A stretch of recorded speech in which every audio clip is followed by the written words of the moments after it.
Hello, this is Spartan. This is a tutorial on how to six-pool using the Zerg.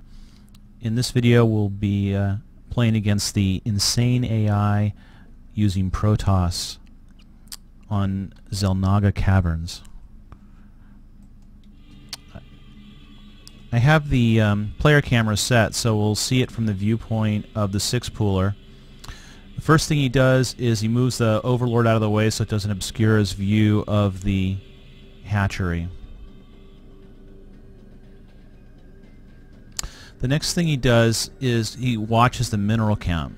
So what we're doing is we're going to wait for that to get to 200. When that reaches 200 at that exact moment, the player needs to lay down his spawning pool. So whichever drone is carrying the last set of 5 minerals that reaches 200, that's the one that's going to make the spawning pool. And there it is. The next thing he does is he hotkeys his hatchery to 1 or to whatever number you want. So now we want to watch the minerals to when they get to 100 because we want to make a overlord. We can't use, you can see our supplies, we've got 5 of 10 supplies, so once we get our Zerglings going we're going to need some more supply, so we'll need to make another overlord. And we want to do that now while we're waiting for the spawning pool to complete. So you can see it just hit 100 and the overlord was created. We also, you can see how it's waypointed out of the base so it's not obscuring our view.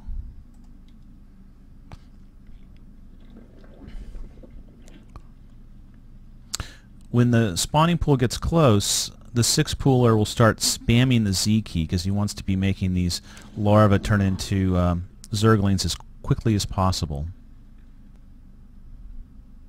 You can see it's getting close, so now we're spamming the Z key. Also, we put the larva on a hotkey, which in this case is 2. And so that we've now we don't need to look at the hatchery anymore. We've got we've got the hatchery under control. So all we care about now is the enemy base.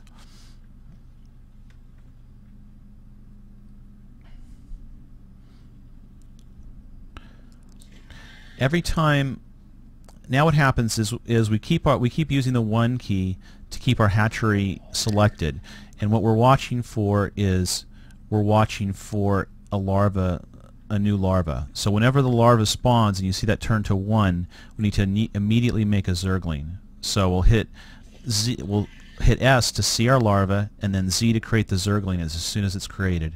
As soon as it's created, what we do is first add it to our military group by hitting Shift 2, and then we right-click in the base to waypoint it into the mustering location, which is, as you can see, at the top of the ramp.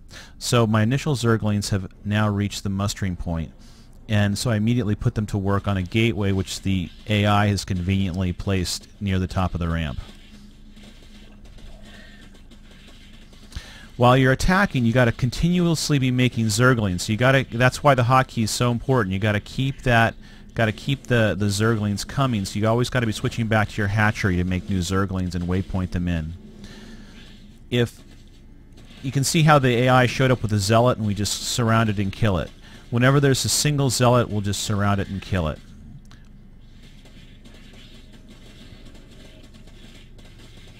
The probe isn't trying to do a harass, so we'll just ignore it for now. Because what we really want to do is we want to get this gateway down, and the reason why is because he's got another gateway, so we don't want him to be having 2 gateways because he'll be able to produce zealots a lot faster. I could have gone for the Nexus here, but the same thing would have happened. He would have attacked me. I mean, either way, whether I go for the pylon or the Nexus, he's going to attack me, and I'm going to have to withdraw. Like you can see how when he comes after me, I withdraw, and the reason why is that you don't want to have a battle with every single probe, or you're going to lose too many Zerglings. So whenever he comes after you, you retreat. When he goes back, you go back on the pylon. If this is a player, you're going to beat the player because he's not mining. Every time he leaves his mineral patch, it'll take a couple seconds, even after he gets back, to start mining effectively again. So it's a winning strategy. Like even there are #1 diamond players who 6-pool because it's very difficult to combat it. and you can see why. As long as the 6-pooler is efficient and doesn't let his Zerglings get killed, he can just harass indefinitely and just destroy structures and probes one at a time until he has an economic advantage. You can see, you know, if I get a chance to kill his military unit, I will. And so now I almost have enough Zerglings now that I can start thinking about attacking his Nexus or the other gateway. You can see how I keep waypointing in new Zerglings. I keep that hatchery selected, keep building more Zerglings. That's critical. So now I have so many Zerglings now that I can almost think about attacking his, you know, going right and attacking his Nexus. And see, now he realizes that and just submits and surrenders, and that's the end. So if you want to, the question is, what could the Protoss player have done to prevent that? Well, what he really should have done is not thrown away his zealots. He should have mustered his zealots where they were behind the probes, where they were safe, until he had at least, say, 3 of them, and then he should have moved all of his zealots towards maybe some zealots and probes towards my Zergling patch and attack them. You know, just feeding the zealots one by one into the Zerglings is going to get you killed. So that probably would have been his best chance. Anyway, that's the basics of the 6-pool. The finer points, you know, you get with experience. And like I said, it's a dangerous strategy. There are #1 diamond players that use it. So don't underestimate the 6-pool.